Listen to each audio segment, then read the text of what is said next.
Hey everybody, it's Tamara. Woo! That was my dog shaking.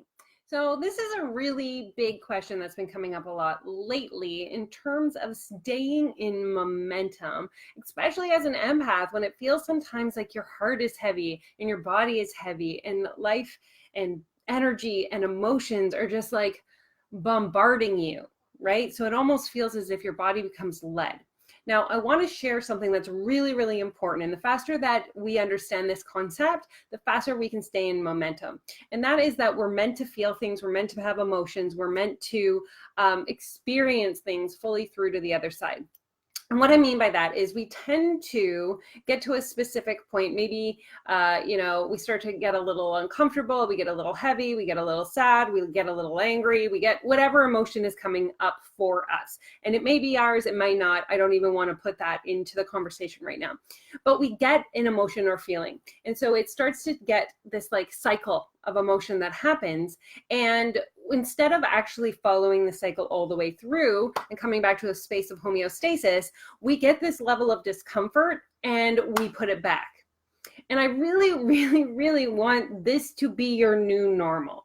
It's never about feeling something and then putting it back. It is how quick can I feel this through to the other side, right? So if I'm feeling triggered or I'm feeling an emotional discomfort or I'm feeling overwhelmed, heavy, burdened, any emotion that you may be carrying, we want to full cycle that right down and back to a space of homeostasis. That is true success, friends. Because we're never not going to be triggered. We're never not going to have a feeling. We're never not going to have an emotion. Again, whether it's ours or not. But how quickly can you actually feel that all the way to the other side? When you are willing to do that in your emotional, landscape and your emotional language and conversation, then things will be able to move faster for you. So we're talking about momentum. We're talking about like making sure that in our businesses, especially as empaths, that we aren't going like, oh, I made a sale. Oh, I can take a break. Oh, I did this thing. Now I need to rest from that, right? Because those are the levels in which you're stopping. It's like stopping your car and then trying to put it back and drive again. We don't want to be doing that. That is energetically exhausting. So instead of feeling and putting it back, we want to get through to the other side. And the faster and the more open you are to doing that, the faster things are going to progress through and you are going to stay in momentum. The other piece of this is like knowing yourself really well. I have a statement, I used to say that I had to kill a part of myself. In a way, it's true, right? We have to kill a previous past behavior or belief or experience in order to level into our new state of being. So in order for me to do that, I got into the habit of saying this one phrase.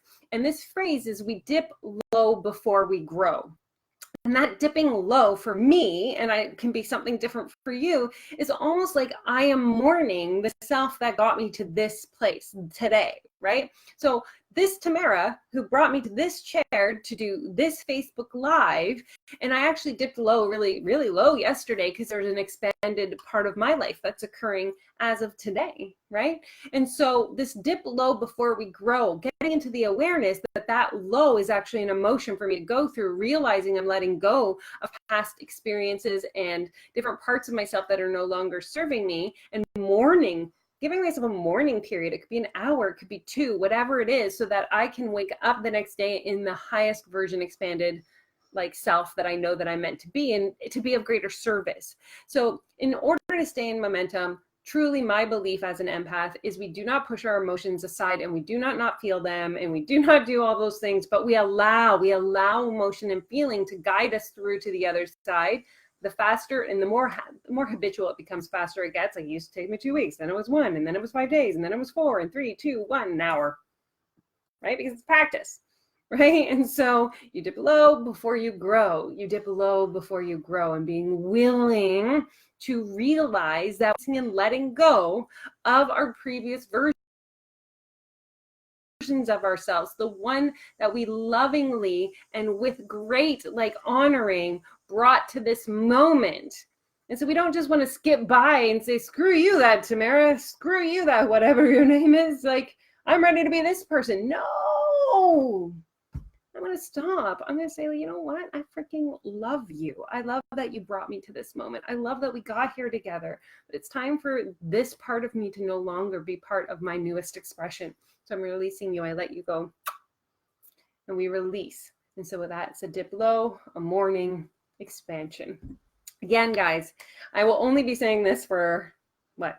Wednesday, Thursday, Friday, 3 more videos. But if you want more information about this and how to master your own energy and actually use it, and I'm not saying like a billboard where you're in your business saying, I'm a this or I'm a that, but actually know how you can use it in a way that amplifies what you're already doing in your business and really have that knowledge and that awareness within yourself. Energy Mastery starts next Monday. It is only offered live. This one time. It is 6 weeks of pure magic. Send me a message if you're interested. And if you want me to talk about something specific or have any questions, hit me up in the chat box or in PM. I would love to answer any questions that you may have. Mwah! Have a magical day.